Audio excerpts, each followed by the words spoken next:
Buenos días. Esta es la clase 11 del módulo 3 del curso Química Biológica para las Ciencias Médicas.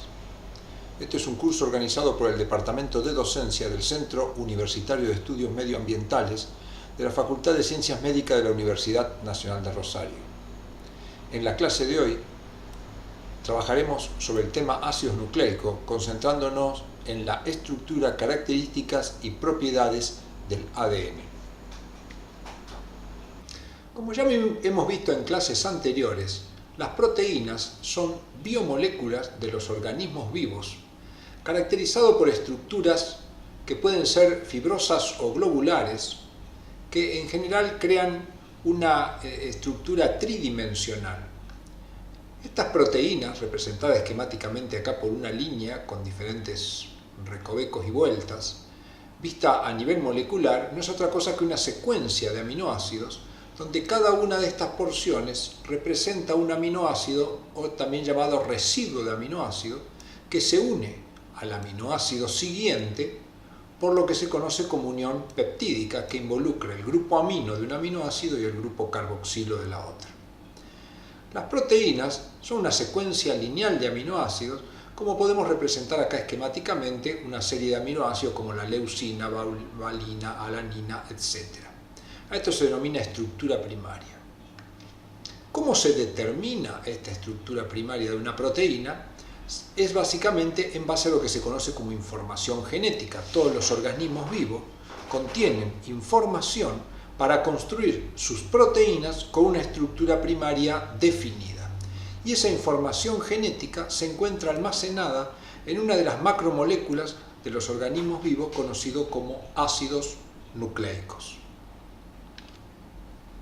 Como ya hemos visto, los organismos vivos tienen básicamente 4 tipos de biomoléculas o macromoléculas. Los carbohidratos, con función básicamente energética, aunque pueden cumplir en algunos casos función estructural, los lípidos, con función energética y estructural, las proteínas, que pueden tener diversas funciones, y prácticamente todas las funciones que se cumplen en una célula, salvo la de almacenamiento de energía, es llevado a cabo por proteínas, y los ácidos nucleicos que nos ocupan en este momento. Los ácidos nucleicos básicamente lo podemos dividir en 2 tipos, los que se conocen como ácido desoxirribonucleico o ADN y los ácidos ribonucleicos o ARN. La función de los ácidos nucleicos fundamentalmente, como dijimos, es almacenar la información genética y producir esa transmisión a la descendencia, de manera de que la información para construir una proteína que tiene un organismo vivo puede pasársela a la descendencia. Esa información genética son las instrucciones para construir la estructura primaria de una proteína y condicionar de esta manera la función de cada una de las proteínas. Así definimos entonces a los ácidos nucleicos como biopolímeros de nucleótidos unidos entre sí por unión fosfodiéster. Los ácidos nucleicos, como vimos, participan en el almacenamiento, transmisión y expresión de la información genética. Y la información genética, temo que veremos más adelante y anticipamos, es el conjunto de instrucciones para construir la estructura primaria de una proteína. La información para construir una proteína se halla en una porción de estas moléculas conocidas como ADN, y a esa porción la conocemos con el nombre de gen.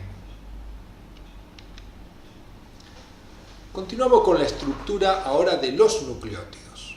Como dijimos, los ácidos nucleicos son biopolímeros de nucleótidos, o dicho de otra manera, los nucleótidos son los monómeros que forman a los ácidos nucleicos. Entonces, los ácidos nucleicos son biopolímeros de nucleótidos unidos entre sí por unión fosfodiéster. Veamos en primer lugar qué son los nucleótidos y luego veremos la unión fosfodiéster. Los nucleótidos son biomoléculas que están formadas básicamente por 3 partes. Un hidrato de carbono de la familia de las pentosas, es decir, un carbohidrato que contiene 5 carbonos y contiene una función aldehído, por lo tanto son aldopentosas. Otro de los componentes son las bases nitrogenadas, estructuras con capacidad de captar protones y que contienen obviamente nitrógeno, de ahí su nombre. Y luego los nucleótidos contienen fosfato, que puede ser la cantidad variable entre 1 y 3. Comencemos a describir los hidratos de carbono que forman los nucleótidos. Básicamente tenemos dos carbohidratos. Los dos pertenecen a la familia de las pentosas y los dos son aldosas por tener grupo aldehído.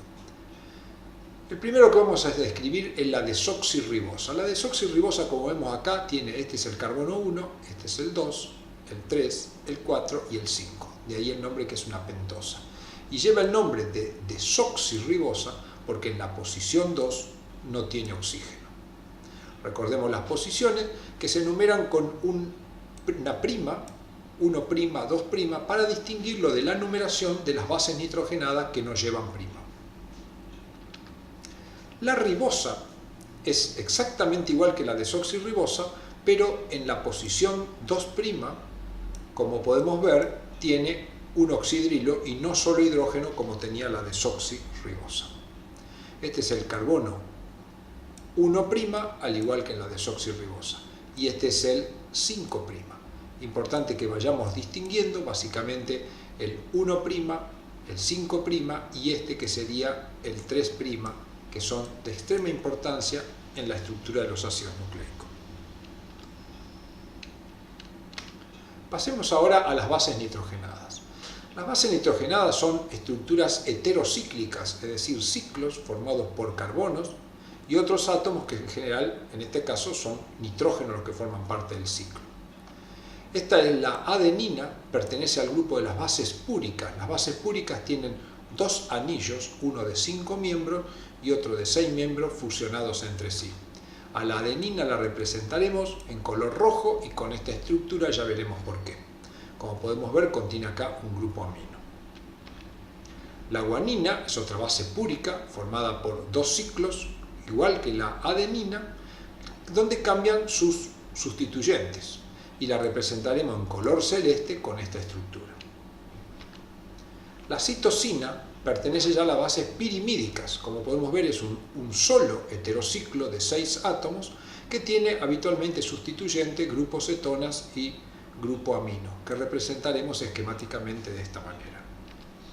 El uracilo, representado esquemáticamente en amarillo, también es una base pirimídica constituida por un solo anillo heterocíclico que contiene 2 átomos de nitrógeno y 4 de carbono, además de algunos grupos cetona.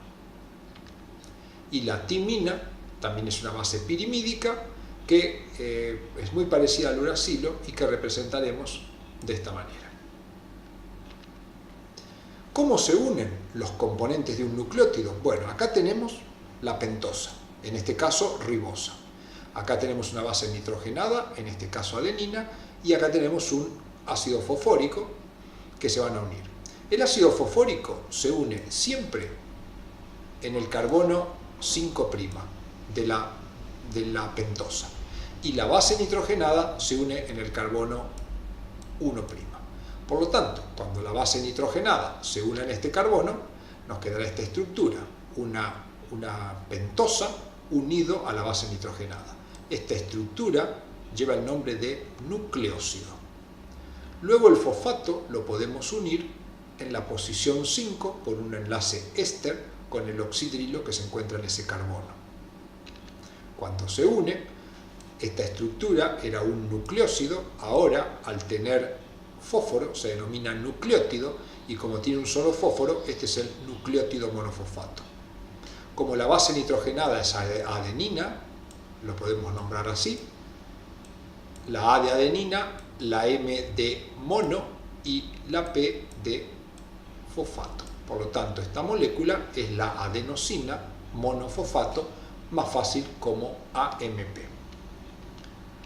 Si agregamos un nuevo fósforo al fósforo que ya estaba unido, acá se produce un enlace anhídrido y esta molécula que sigue teniendo adenina será el ADP. Si acá hubiera una guanina sería GDP, si hubiera citosina CDP y si hubiera timina TDP. Si agregamos un nuevo fósforo, y seguimos teniendo la base, acá tenemos un compuesto que es el adenosin trifosfato, o más conocido como ATP. Si en este lugar, en lugar de tener oxígeno, solo tuviéramos hidrógeno, la diferencia seguiría siendo adenosin trifosfato, pero como la pentosa ahora ya no sería ribosa, sino sería desoxirribosa, esto lleva el nombre de desoxiadenosin trifosfato o DATP. Veamos ahora cómo se une un nucleótido con otro nucleótido. Acá tenemos un nucleótido trifosfato que tiene 3 fósforos y acá tenemos otro nucleótido trifosfato.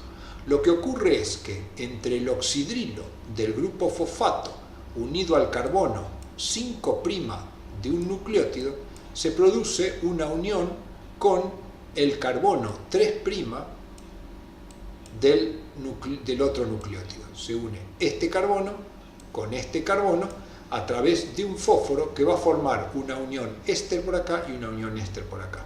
Cuando esto se produce, se da una pérdida de agua y como podemos ver, el carbono 5' que tenemos acá ha quedado ligado a través de un fósforo y 2 enlaces éster, uno acá y otro acá, con el carbono 3'. Por eso decimos que estos dos nucleótidos se unieron entre sí por un enlace 3', 5' fosfodiéster. Y este es el enlace característico que liga los nucleótidos en los ácidos nucleicos. Acá podemos ver la unión de 4 nucleótidos. Acá tenemos, este sería el enlace 3', 5', acá tenemos otro 3', 5', otro 3', 5', y en cada uno de ellos hemos ubicado una base nitrogenada distinta. Acá tenemos la adenina, la guanina, la timina y la citosina. En esta estructura, como podemos ver, siempre un nucleótido, el 5' le queda comprometido unido al 3 y el 3 por supuesto con el 5, pero siempre vamos a tener un extremo donde tenemos libre el 3' y del otro lado nos queda libre el fósforo con la posición 5'. Entonces, como podemos ver, tenemos 4 bases nitrogenadas, que en este caso pusimos distintas, pero podrían ser iguales. Y acá tenemos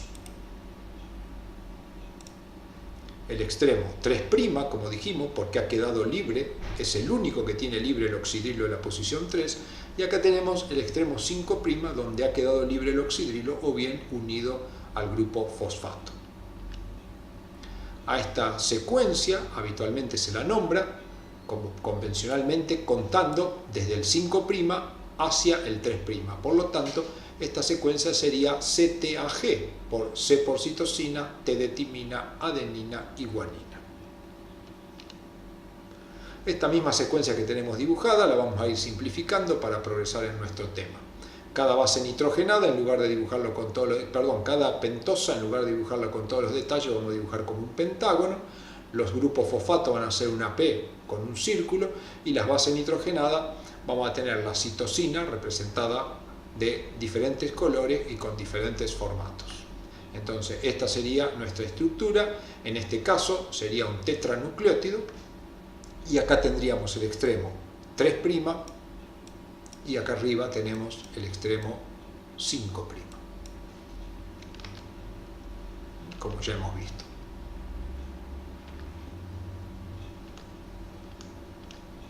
Muy bien, entonces, acá tenemos nuestra estructura simplificada. Esto representa un enlace 3', 3', 5', 3', 5', el extremo 3', el extremo 5' y las bases nitrogenadas. Vamos a utilizar de ahora en adelante el color verde para hacer mención a la citosina, el amarillo para timina y también para uracilo, celeste para guanina y rojo para adenina, con algunos formatos que ya entenderemos por qué. El ADN es una molécula formada por nucleótidos. ¿Qué característica tiene? Que, volvamos para atrás, acá tenemos una cadena de nucleótidos. El ADN son 2 cadenas de nucleótidos que se dice que son antiparalelas. Es difícil entender y difícil hacer este dibujo, pero lo que tenemos acá es lo siguiente. Acá tenemos una cadena donde los enlaces 3', 5', están orientados de esta manera. Es decir, este es el 3' y este es el 5', 3', 5', 3', 5', nos quedó libre acá arriba el 5' y acá arriba libre el 3'. Si vamos a la hebra complementaria, el enlace 3', 5 queda de esta manera. Acá tenemos el 3', 5 y acá tenemos el 3', 5, quedando libre el 3' acá arriba y el 5' acá abajo. Esta estructura así representada decimos que es una doble cadena o una doble hebra. ¿Por qué? Porque tenemos una hebra acá de pentosas y ácido fosfórico y otra hebra acá. También se dice que es complementaria. ¿Por qué? Porque cuando en un nucleótido tengo citosina, forzosamente en el nucleótido de enfrente voy a tener guanina que encajan perfectamente uno del otro. Contrariamente, si en un nucleótido yo tuviera timina, el que voy a tener en la pentosa que se encuentra enfrente será la adenina. Como podemos ver, la citosina y la guanina encajan por 3 enlaces, mientras que la adenina y la timina encajan por 2, por supuesto dibujados esquemáticamente. Nunca podría encajar una adenina con una guanina ni una timina con una citosina. Por lo tanto, a esta característica de que siempre que haya guanina va a haber citosina y siempre que haya adenina va a haber timina, se la denomina complementaria. Así decimos que una molécula de ADN es una doble cadena complementaria y antiparalela, porque mientras una tiene el extremo 3', 5 y el 5' en esta posición, la otra tiene el 3 y el 5 en sentido contrario. Acá hemos representado esta estructura de una manera simplificada. La hebra de la izquierda quedó representado acá. Este sería el extremo 5' y la hebra tendría CTGA, que son las bases nitrogenadas. La hebra complementaria va a correr de 3 a 5 y las bases que va a tener va a ser GACT, que son los complementarios a las bases que estamos trabajando.